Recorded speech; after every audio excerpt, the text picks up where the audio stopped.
Good evening friends. आप preparation कर रहे हैं जीआईसी लेक्चरर मेंस एग्ज़ाम की। सब्जेक्ट है इंग्लिश। पिछले वीडियो में आपने लॉन्ग क्वेश्चन डिस्कस किया था प्री रैफेलाइट मूवमेंट का, और आज हम इवेलुएट करेंगे एक लॉन्ग आंसर जो कि है ड्राइडन के ऊपर। क्वेश्चन को ध्यान से सुन लीजिए। क्वेश्चन है,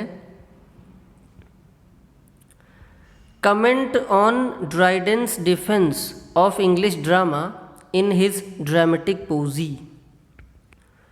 इस क्वेश्चन का ये आंसर मेरे सामने है, इसे इवेलुएट किया जाएगा।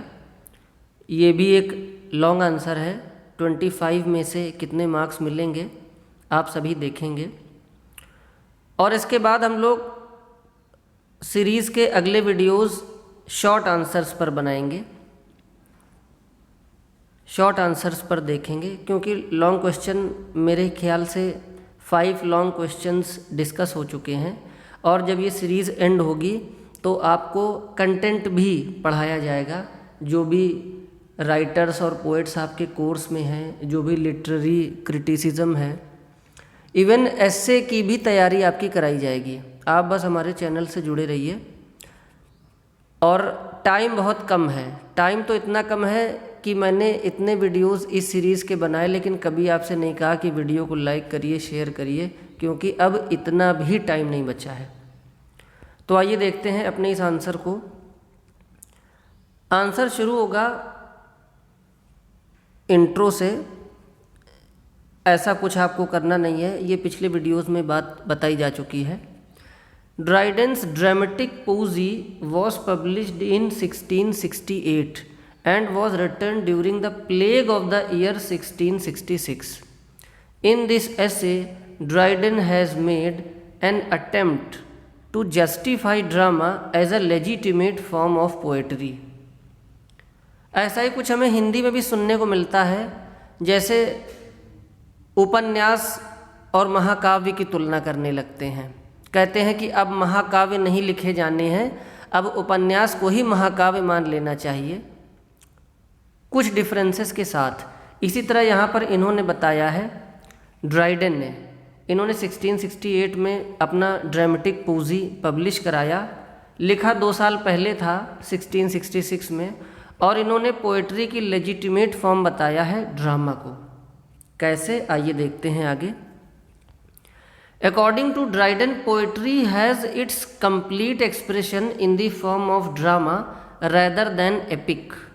जैसा कि मैंने आपको बताया, महाकाव्य में सारी भावनाएं उतार देना आज के युग में मुश्किल है। उस समय क्या था, पुराने समय में क्या था, प्रिंटिंग प्रेस का आविष्कार नहीं हुआ था, तो हम कम से कम शब्दों में अपनी बात कहना चाहते थे तो एपिक चल जाता था। लेकिन अब हमारे पास खुली छूट है, हम जो सोचे वो लिख सकते हैं, जितना चाहें उतना लिख सकते हैं। तो according to Dryden, poetry has its complete expression in the form of drama rather than epic, since epic has restriction of meter, melody and music, but the flow which is evident in drama to fill the gap is sufficient to support the theory of Dryden.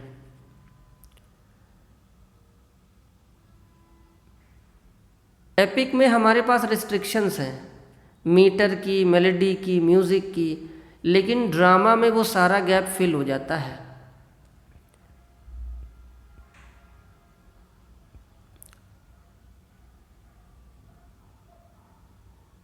Dryden also defended English drama against that of ancients and the French. This dramatic poesy by Dryden is in the form of dialogue among 4 speakers. यानी 4 लोगों के बीच की बातचीत है ये, और यहाँ पर डिफेंड किया गया है जो एंशियंट लिटरेचर थी, जो फ्रेंच लिटरेचर थी, उसके अगेंस्ट में इंग्लिश ड्रामा को इन्होंने जस्टिफाई किया है। Being the representative poet of the Restoration period, Dryden has tried his best to restore the glory of English drama in this essay. The theme is purely subjective. and reference has been made to ancient literature for comparison. English drama is often accused of imitation devoid of originality. यानी आरोप लगे हैं English drama पर कि बस केवल नकल करते हैं, ओरिजिनलिटी होती नहीं है. But the accusation does not hold good after examining the arguments given by Dryden in the support of English drama. Instead of calling it the mere imitation, Dryden has suggested to call it an excellent blend of ancient classical literature. ये line मुझे कुछ अधूरी सी लग रही है. Blend हमेशा दो चीज़ों का होता है. तो एंशियंट क्लासिकल लिटरेचर तो एक चीज़ हो गई, दूसरी चीज़ कहाँ गई? यहाँ पे कुछ मिसिंग है. It has been a perfect refinement of old classics into modern English drama. ये तो ठीक है कि रिफाइन कर दिया है मॉडर्न इंग्लिश ड्रामा में जो पुरानी लिटरेचर थी उसे. Each and every element of English drama such as plot, theme, dialogue, characterisation and style has been discussed in detail so as to reveal the true nature of English drama.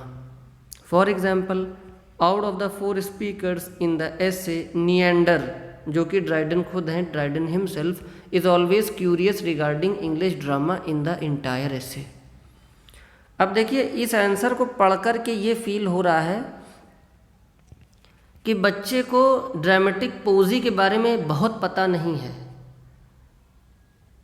Dramatic पोजी जो कि Dryden ने लिखा है उसमें क्या हो रहा है, कॉन्टेक्स्ट तो बच्चे ने लिखा है, लेकिन उसके आगे उसके अंदर क्या क्या है, ये बातें कुछ मिसिंग हैं. और इनका जो लिखने का तरीका है अगर आप देखेंगे तो ये लाइन सीधी नहीं जा रही है, ये होता है सीधा, ये हवा में उड़ रहे हैं, ऐसे तिरछा लिख रहे हैं. यूपीएससी में, यूपीपीसीएस में या जो साइकोलॉजी के एग्ज़ाम होते हैं वहाँ पर ऐसे बच्चों को एम्बिशियस माना जाता है, अति महत्वाकांक्षी, ओवर एम्बिशियस. तो ऐसा नहीं करना है, राइटिंग को सीधा ही रखना है. तो इस आंसर को हम मॉडल आंसर तो नहीं कह सकते, लेकिन हाँ हल्का फुल्का आइडिया होने पर लिख ले जाना ये भी एक कला है. और इस कला के लिए इस बच्चे को 25 में से मेरे हिसाब से 10 मार्क्स मिल सकते हैं. बाकी आपकी क्या राय है कमेंट बॉक्स में हमें ज़रूर बताइएगा. मिलते हैं अगले वीडियो में. अपनी प्रिपरेशन कमज़ोर मत होने देना, अच्छे से तैयारी करना.